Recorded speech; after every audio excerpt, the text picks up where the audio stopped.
মাছে ভাতে বাঙালি, তাই আজকে চলে এসেছে আমি ইলিশ নিয়ে। আজকে ইলিশ ভাপা করে আপনাদের সঙ্গে শেয়ার করছি। ভিডিওটা দেখতে থাকেন, স্কিপ করে দেখবেন না। তো বন্ধুরা, প্রথমেই আমি মাছটাকে কেটে নেব। ইলিশ মাছ দেখে সবারই খিদা ডবল হয়ে গেছে, তাড়াতাড়ি মাছটা তার জন্য কেটে নিই।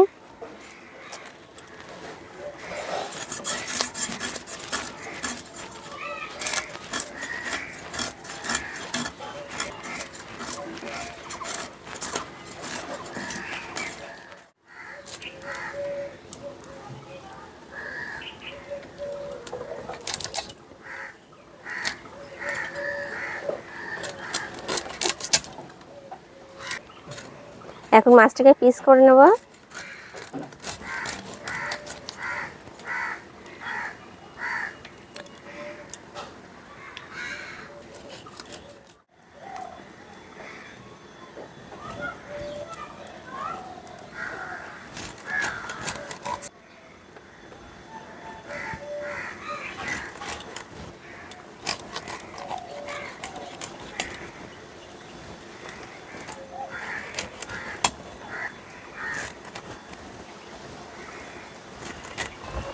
মাছটা সম্পূর্ণ কাটা হয়ে গেছে, এখন পরিষ্কার করে ধুয়ে লবণ মাখিয়ে রেখে দেব।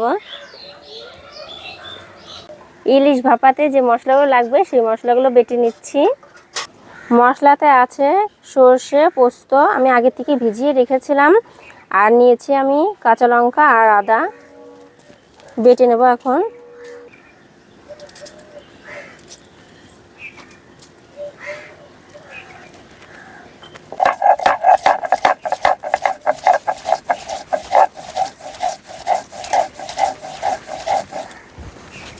ইলিশ ভাপার মশলাটা খুব সুন্দর করে বেটে নিয়েছি।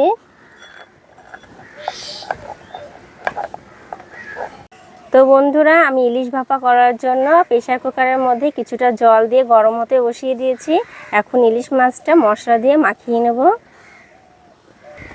মাছটা ধোয়ার পরে লবণ দিয়ে মাখিয়ে নিয়েছি, সঙ্গে একটু হলুদও দিয়ে দিয়েছি, যাতে লবণটা একটু মাছের মধ্যে ঢোকে আর খেতে ভালো লাগে। দিয়ে দিচ্ছি একটু শুকনো লঙ্কার গুঁড়ো, সামান্য আর একটু হলুদ দিয়ে দিচ্ছি, সামান্য আর একটু লবণ দিয়ে দিচ্ছি। এখন বেটে রাখা মশলাটা দিয়ে মাখিয়ে নেব ভালো করে।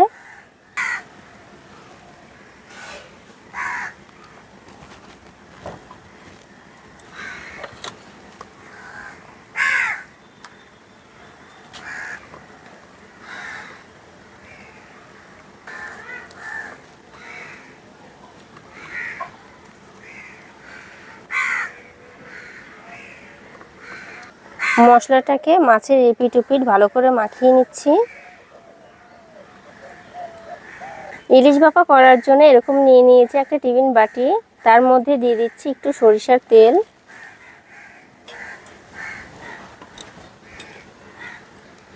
এখন একে একে ইলিশ মাছের পিসগুলো দিয়ে দিচ্ছি।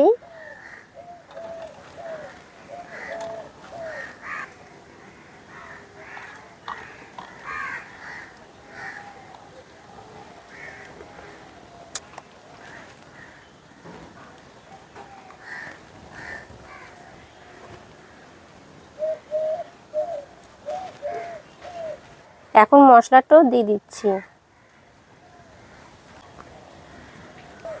এখন কাঁচা লঙ্কা আর লেবু চিপে দিয়ে দিচ্ছি মাছে। কাঁচা লঙ্কাগুলো মাঝখান থেকে একটু ফেলে নিয়েছি।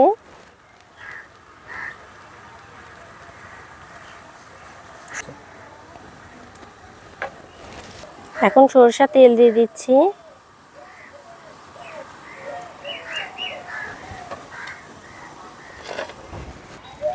এখন মাছটাকে ভাপিয়ে নেব।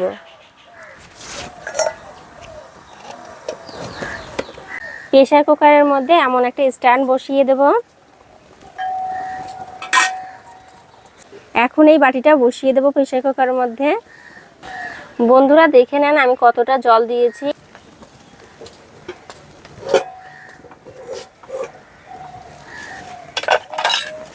এখন ইলিশ মাছটা ভাপ দিয়ে নেব।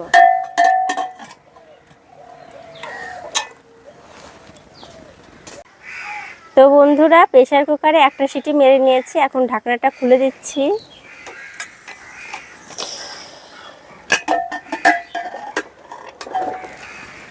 প্রেসার কুকার থেকে বের করে নিয়েছি, এখন ঢাকনাটা খুলে দেখি কেমন হয়েছে।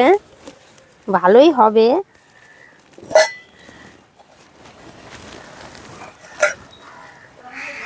উফ, কত সুন্দর হয়েছে। আর গ্রেভিটা দেখেন,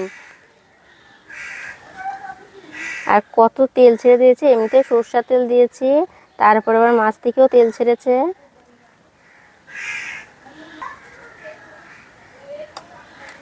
দেখেন শুধু কত সুন্দর হয়েছে।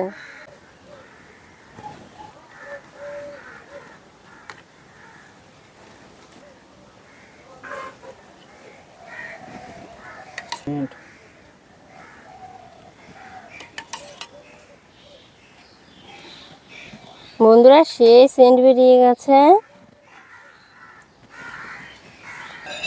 আর এই ইলিশ ভাপাটা আপনাদের কেমন লাগছে অবশ্যই কিন্তু কমেন্টে জানাবেন।